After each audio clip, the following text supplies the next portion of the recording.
Bethesda is doing something very interesting, actually taking us back to Fallout 3 in one way or another. So what I'm actually talking about today is what is kind of a new mini DLC, as it's been dubbed, or a Creation Club release from Bethesda. This specifically being for Fallout 4, and we don't have a ton of details on this thus far, but it's a very interesting move and something that actually gets me fairly excited for the future of this program. But also with this release in particular, there was a bit of a small controversy to pop up with it, this being around Bethesda's posted Fallout 3 content and the Fallout 3 Remake mod known as the Capital Wasteland project. This has been mostly resolved at this point, but I'll talk a little bit about that at the end just to clarify what exactly it was all about. So for some reason, if you're not familiar, Creation Club is basically Fallout 4's microtransaction shop. It's also for Skyrim, but I'm going to talk about that in a separate video. Bethesda dubs these mini DLCs, but they're very comparable to mods in their size and scope. And frankly, I would argue the biggest competition for some of these items is the free mods for Fallout 4. So this week, if you can believe it, is actually the 2-year anniversary of Creation Club. As such, they're actually doing a decent sized sale on some of the items. For Fallout 4, you could find a couple of things 50% off or 20 to 25% off. Also, some of these aren't half bad. The Coffee and Donuts Workshop Pack is actually probably one of my favorite things in Creation Club overall, and if you just happen to have those points, it's definitely worth considering. But to go along with these new sales and the 2-year anniversary, we also get a mini sneak peek at what's coming next. They mentioned in the past that towards the end of summer, there's going to be an additional release for Creation Club, and it seems like that's what this is going to be. And even though we just have some teaser images and text to go along with it, this actually sounds like some of the most interesting content we've ever heard or seen from this program. It described how one of the new things is going to be a battle to retake Quincy from the Gunners. Unfortunately, that's all we hear about that one. We hear about a high-tech combat rifle that actually seems to be imaged below. It actually looks very similar to the combat rifle, but kind of a futuristic twist on it, which I kind of like. I think that's a cool way to implement something like this. They mentioned adding in several workshops, each in a new location, which is actually pretty notable, but we'll discuss that more. And then finally, with the headline, Fight the Good Fight in the Capital Wasteland, one of these is taking us back to Fallout 3's Capital Wasteland. They discuss how we'll have the opportunity to travel to the GNR Plaza in DC to stop an incursion of Commonwealth mercenaries attracted by an unfortunate call for aid. This apparently is going to be one of the biggest Fallout 4 adventures yet, probably referring to Creation Club adventures, and it's going to add in 8 new armors, all of them being inspired by Fallout 3, and you can see some of these imaged in the background. We know one of the other things coming with this batch is new vault suit customization options. We saw a full teaser for this a while ago, but it wasn't quite ready for the last batch of releases, and to put it simply, it's basically going to make it so you could actually customize your vault suit however you wanted to, with a variety of color, number, and style options to choose from. So one of my big arguments against or complaints with Creation Club in the past was that a lot of the additions were just too small scale and too expensive. As I mentioned earlier in this video, oftentimes some of the free mods would just completely overshadow what you were paying for here. But this time around, several of these actually sound pretty big. That's kind of always what I've been wanting, a bigger creation that I'm willing to pay money for. Taking a look first at just the short line, a battle to retake Quincy from the Gunners, that sounds really interesting. Looking at Fallout 4 right now, there aren't too many siege or battle mods out there, things to actually experience just a big fight all at once. Now, as far as how exactly this will be implemented, that's not totally clear. Inevitably, looking at some of the past releases, such as the deathmatch one, there'll probably be some kind of quest you're given upon spawning that will take you to the location, but whether or not there'll be lore, backstory, things like that associated with it is still up in the air. But either way, this could be pretty cool. There's a lot of weapon mods for Fallout 4, even a lot of weapons in Creation Club. Having something to actually use them on could be kind of cool, although you do have to hope this battle would be more than just a bunch of NPCs all spawned in one location.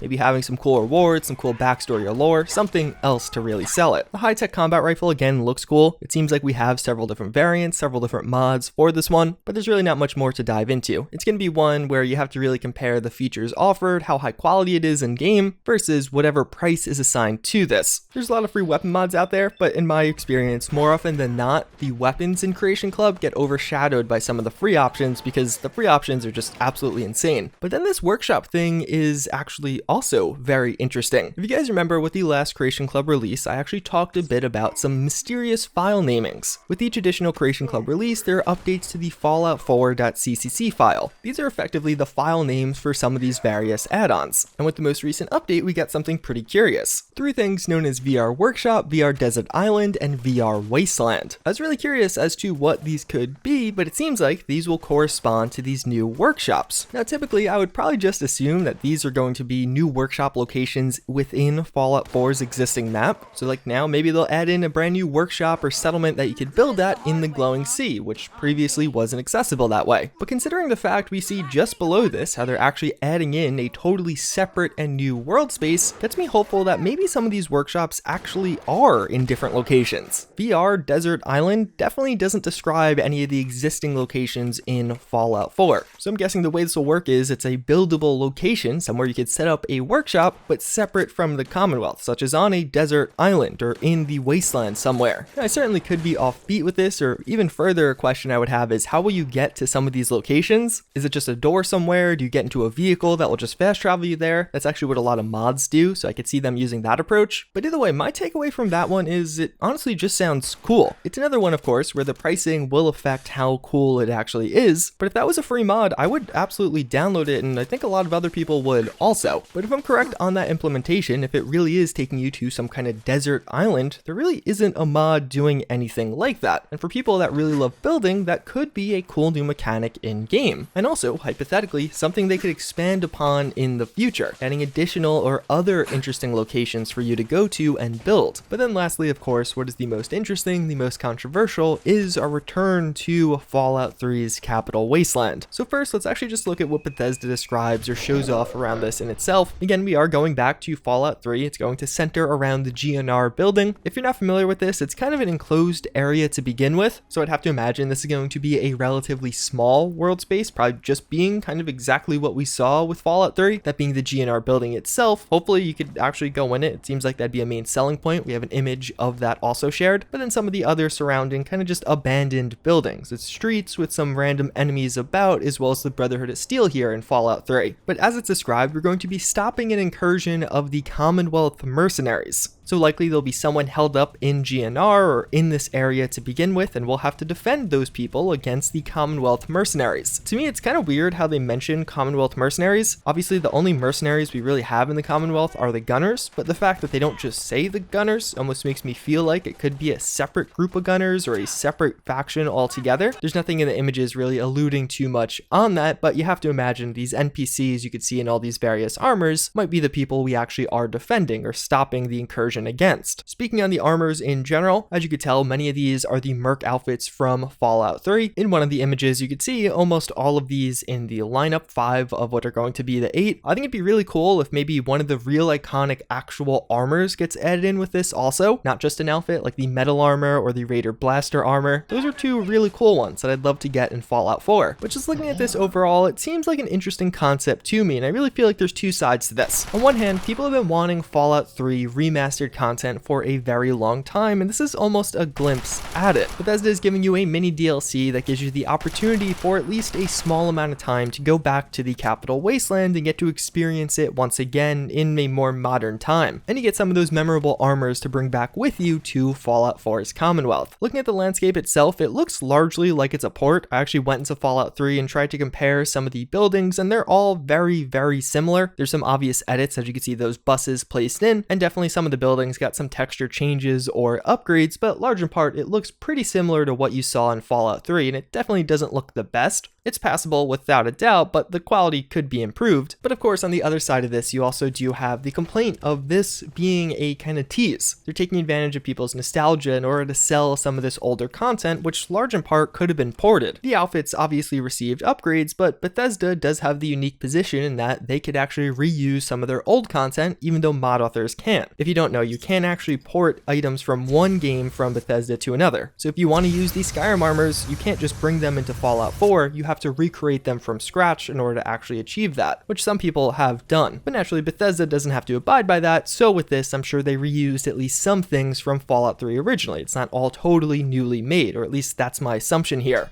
So honestly with this one, I'm a little bit conflicted. I could see both sides of it. On one hand, you could just view it in the positive light. It's a cool little throwback experience that maybe you're going to want to purchase, giving you a little bit of nostalgia in those old school locations. But alternatively and separately, Fallout 3 Remaster has been long requested by fans, particularly over the past year or two, as it was the 10-year anniversary of Fallout 3. A lot of people are crossing their fingers for that. But rather than going that route, Bethesda is going the route of actually taking a small piece, a small but very notable piece of Fallout 3, doing a bit of work on that, and actually throwing it up on their microtransaction shop for Fallout 4, which naturally is quite a bit less desirable. So I don't know, I really don't know how to feel. I think I'll have a more concrete idea once we actually see the whole thing, once we get to experience it for itself, see how much is new and custom, how much work has been put into it versus just comparing it to the GNR in Fallout 3. Although outside of that, this had a separate controversy. Almost immediately after this was posted, one of the leads on the Fallout 3 Remake mod was kind of like, hey, this is not the best thing to be making, but even further, there was some concerns that some of the assets used in this creation were actually from the Fallout 3 Remake mod. They had recently been teasing the same Merc armors, and they were thinking maybe Bethesda got that inspiration and then recreated them for themselves to sell on their shop first. Separately, they also have trailers showing off this exact same GNR location, and again, there were some concerns that leaked world space was being used by Bethesda here. So as far as Bethesda actually just taking their content or reusing it in Creation Club, this has been cleared up by both parties. I've reached out to both Bethesda and the mod project, and things are not being stolen. They may look similar, but they are two distinctively separate things. And after a discussion between Bethesda and the mod project, it seems like all of this is resolved. So if you just saw that original tweet, there is an update to it. Seems like everything is fine. The mod project still says there's some concerns with the quality of this creation, such as the buildings, the armors, the items kind of looking weird or not the best. You could definitely make the argument that what the mod has custom built looks better, but it definitely is nice to see that get resolved fairly quickly, and it still does leave the other side of people unhappy around this because they feel like it is almost a cop-out approach to a Fallout 3 remaster or a way to monetize some of that nostalgia. So what do you guys think? How do you feel about this? Do you feel wronged or cheated because this is getting distributed through Creation Club? Or alternatively, do you just feel like this is going to be a cool experience? Maybe it'll just be some cool content at a decent price. Again, we don't know yet. The pricing, exactly the scope of this isn't totally clear, but to be frank, I'm excited for these new releases overall. Maybe that's kind of controversial to say with how much Creation Club is disliked, but Creation Club was almost always one of those things to me that conceptually had some merit. Recruiting mod authors or members of the community to create higher quality or even larger things than charging for them could actually be kind of cool. There's certain things out there I would definitely pay money for. In a lot of the instances of releases, it missed the mark on this, either not being cool enough or just being too expensive. But this time around, at the very least, we are seeing some stuff that is unique. It's different than what we have out there in the modding scene. It's different than what they've been doing in the past with Creation Club. And for that reason, I am cautiously optimistic about what eventually gets released, which typically will be in a week or two from when these teasers are posted. Either way, that's pretty much going to wrap it up for this one. Hopefully you guys found this video informative. Hopefully you enjoyed it. But with that, I hope to see you all next time. Later.